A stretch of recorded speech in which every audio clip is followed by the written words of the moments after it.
himself ওইখানে appellant এখান থেকে honourable high court division injunction then director is supposed to take the entire responsibility. Director কোনো different entity না এখন company according to company law director কোনো different entity না director হচ্ছে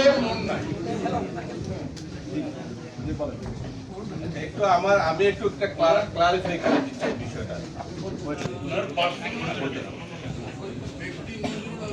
এটা তো অনুমান ভিত্তিক নয়, আপনাদের কাছে তো পাবলিক ডকুমেন্ট আছে, পাবলিক ডকুমেন্টের উপর ভিত্তি করে কি ঋণ আছে সেটাই তো আমরা বুঝতে পারছি না। আপনি যে বারবার যে কথা বলতেছেন অনুমান, ইটস নট এ অনুমান, it's a public document. Public document is available before you, you should take decision on the scrutiny of the public document. আমার কাছে দুটো ডকুমেন্টই আছে।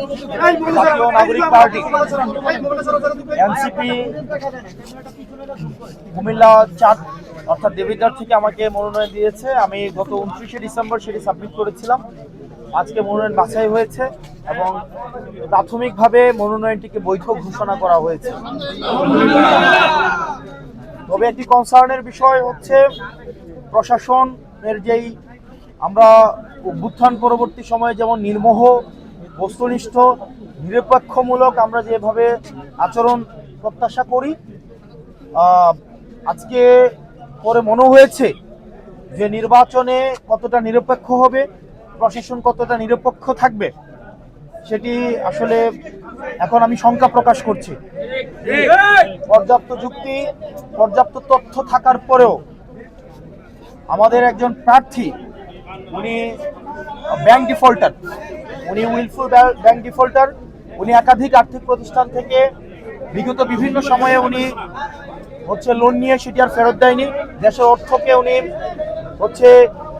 তছরুফ করেছেন এবং ব্যাংক ডিফল্টার হওয়া সত্ত্বেও উনি সেটিকে এই তথ্যটি যখন গোপন করে এবং হাইকোর্ট স্টে দেওয়ার তথ্যটি যখন গোপন করে, এটি ব্যক্তিগত তথ্য গোপনের পর্যায়ে পড়ে এবং আমাদের নির্বাচনী আচরণ যে বিধিমালা রয়েছে সেখানে স্পষ্ট উল্লেখ আছে, কোনো প্রার্থী যদি ইচ্ছাকৃতভাবে তার তথ্য গোপন করে হলফনামে উল্লেখিত, তাহলে সেটি তার প্রার্থিতা বাতিলের যে বিধান রয়েছে। কিন্তু আমরা দেখতে পেয়েছি প্রশাসনের কাছে আমরা পর্যাপ্ত তথ্য প্রমাণ এবং যুক্তি উপস্থাপন করার পরেও সেখানে প্রশাসন কতটা নিরপেক্ষ আচরণ করতে পেরেছে সেটি আসলে প্রশ্নবিদ্ধ।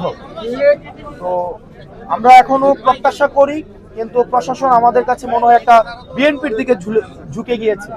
সহজ কথা, প্রশাসনের যে দ্বিচারিতামূলক আচরণ সেটি নিরপেক্ষ, সুষ্ঠু, অংশগ্রহণমূলক নির্বাচন কতটা হতে পারে সেটি নিয়ে আসলে আমরা শঙ্কা প্রকাশ করছি।